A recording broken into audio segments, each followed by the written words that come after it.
I'm Javier Alarcon, and I'm a volunteer with the UC Marin Master Gardeners and a member of our Pruning Guild. One question our pruners are often asked is, how do I prune a citrus tree? It isn't a surprise. Lemons, limes, oranges, and other members of the citrus family are very popular here in the Bay Area. Citrus fruit can range from sweet to tart, but they have three things in common. They produce fragrant flowers, they generally grow well in our climate, and if you're a pruner like me, best of all, if you know how to prune one citrus tree, you know how to prune them all. I'm going to show you how. Before we begin, here are the basics. Never prune more than a third of a plant or a tree at one time. Always use clean tools, bypass shears for small branches, a small or medium-sized saw for larger branches. Never prune a tree in distress. Never leave a stub of the cut of a branch behind. And I like to keep in mind the reasons why I prune. Pruning can increase airflow and allow light to pass through the tree. This keeps the plant healthy and less prone to disease. I also prune to increase flower and fruit production, give the tree a strong structure, and keep the size manageable for picking and maintenance. Okay, let's start at the base, the root crown of the tree. Remove anything within 6 inches of the root crown, including soil and ground cover, and always keep mulch from touching the trunk. This increases the air circulation around the tree and helps prevent root rot and fungal disease.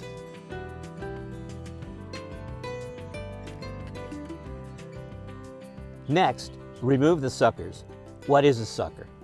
Meyer lemon, bear's lime, navel orange, and other citrus scions are grafted onto strong base rootstocks from more resilient citrus varieties.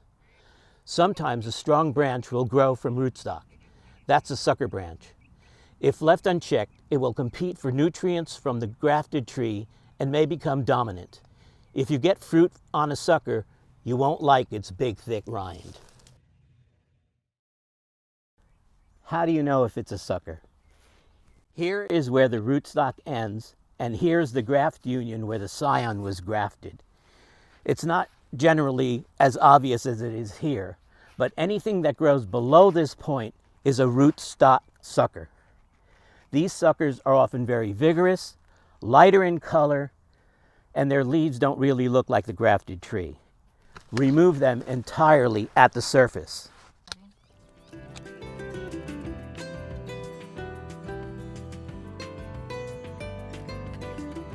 Now it's time to take a good look at the tree to see what you can remove straight away.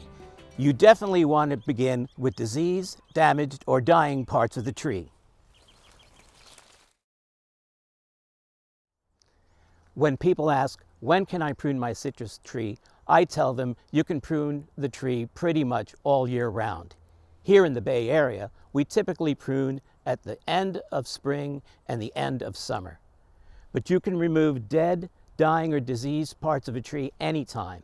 I remove these branches throughout the year so the tree will direct its energy into growing healthy, fruit-producing parts.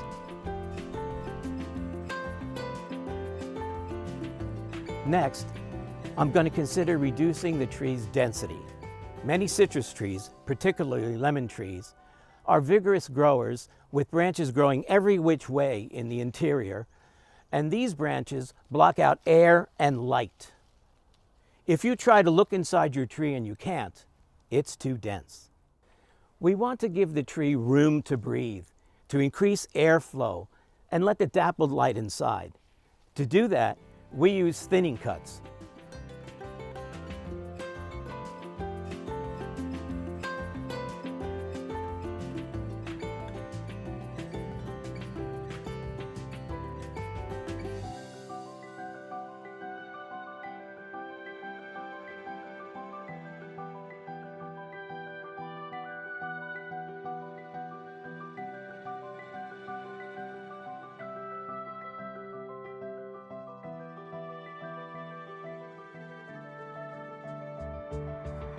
So let's pick branches that you can remove to open up the tree.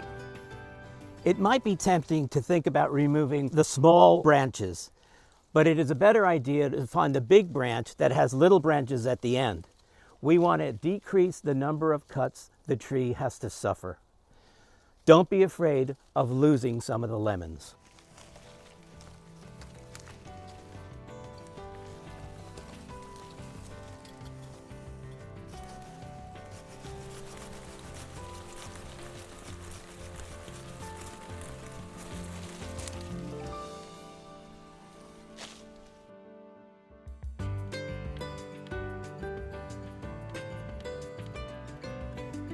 If you get too enthusiastic pruning your tree, it's likely to react. Actually, overreact. It protects itself by producing lots of new growth that won't bear fruit for years and quickly sprouts thorns. But if you see a branch growing too straight up, it's likely a reaction branch, that is, a water sprout. Follow it to its point of origin and remove it there.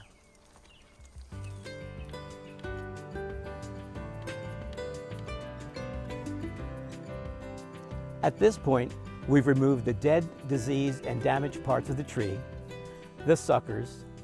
We cleared the base of the tree. We thinned the tree to give it more air, light, and remove the water sprout. We took these steps to improve the health of the tree's structure and to increase its fruit production. It's time to look at the tree's size and appearance. Some people will want to lower the height of their tree for aesthetic or fruit picking reasons, or to shape it in a particular way. To do this, we use releadering cuts.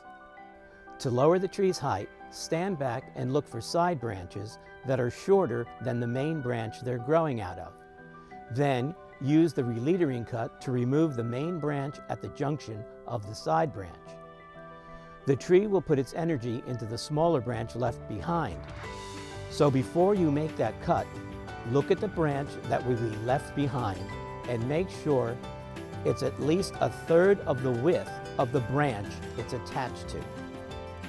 Otherwise, it won't be large enough to transfer the redirected energy and may die off.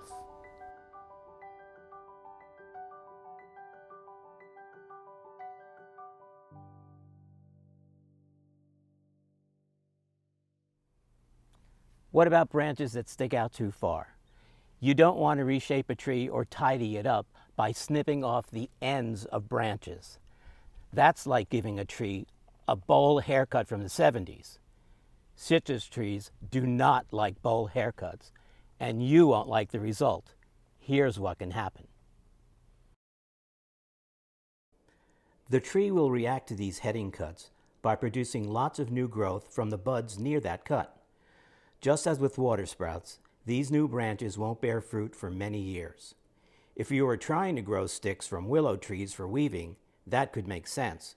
If you want an aesthetically pleasing tree that produces lemons or oranges or other fruit, it doesn't.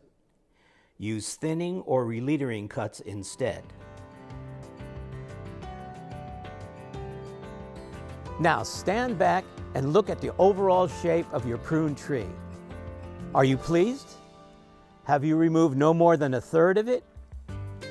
Ask yourself, is there anything else I need to do? If you're pleased, that's it, except you're not done yet. Be sure to clean up after you prune. Clean your tools and pick up your cuttings. Before you go, here are some tips. Compost annually and fertilize spring, summer, and fall. Give them 6 to 8 hours of sun. Lemons and limes can do with a little less. Protect them when temperatures drop below 28 degrees. Water regularly and deeply, but don't water their trunks. Moist soil is fine. Wet soil is not. Don't let the roots stay wet. This is really important.